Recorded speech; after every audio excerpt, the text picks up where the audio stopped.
5 years later, there were changes at Wuthering Heights.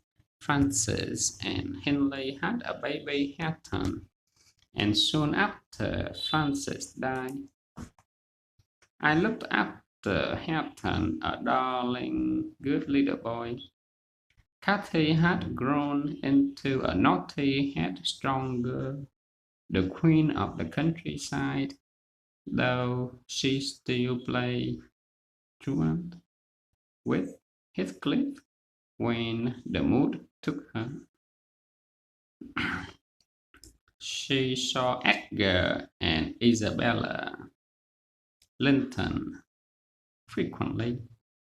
Henley began to drink too much. Little Hatton was afraid of him. He never knew if he was going to be kissed or squeezed almost to death or flung against the wall. One night Cathy came in when I was rocking Hatton on my knee. "Where's Heathcliff?" "Working in the stable," I answered. "Edgar Linton asked me to marry him, and I said yes. Should I have, Nellie? You've given him your word. You've promised." "Yes, but was it right?" "He's pleasant to be with. He loves me. He's rich. And I'll be the most important lady in the area."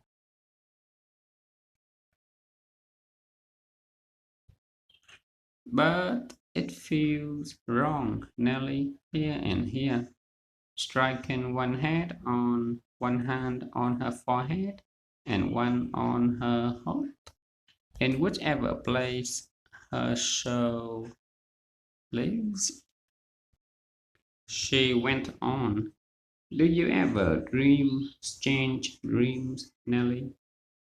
I dreamed I was in heaven, but it didn't seem to be my home, and I broke my heart, weeping to come back to earth. The angels flung me out here on the heath, and I woke with joy. I've no more business to marry Edgar than I have to be in heaven."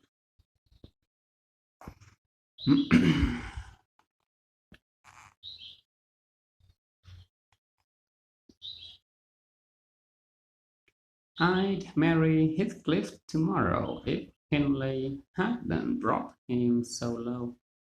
It would degrade me to marry him now.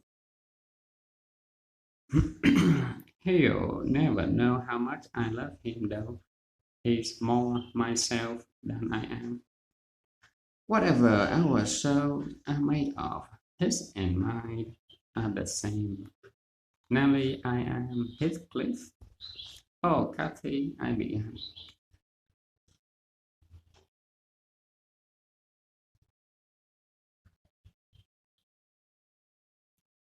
"I know you think I'm selfish, but if I married him, we'd be beggars. I can use Edgar's money to help Heathcliff."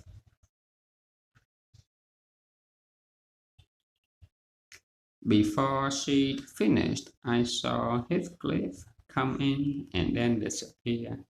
He'd listened until he heard it. Would degrade her to marry him and run off. He didn't come back.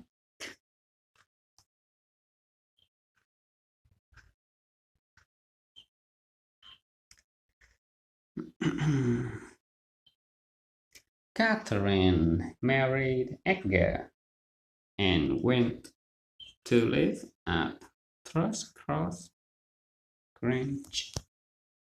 I went to as her maid, though I didn't want to leave my nursling little Hampton. She made friends with Isabella and lived an easy life of luxury.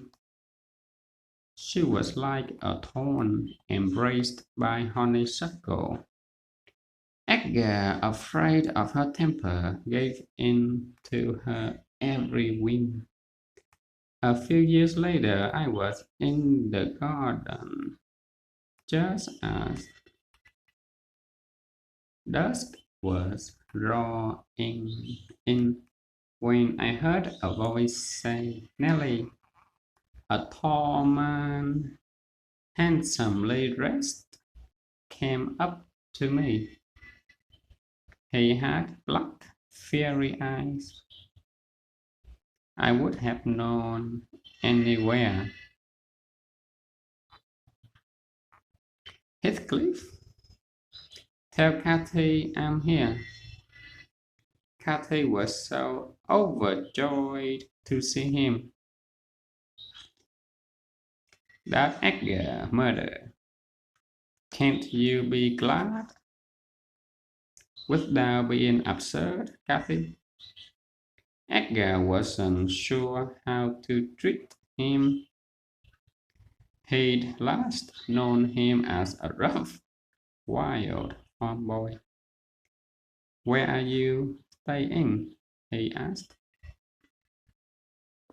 At Wuthering Heights. Henley Earnshaw invited me. Now in Heathcliff loathed Henley. I wondered what mischief he was planning.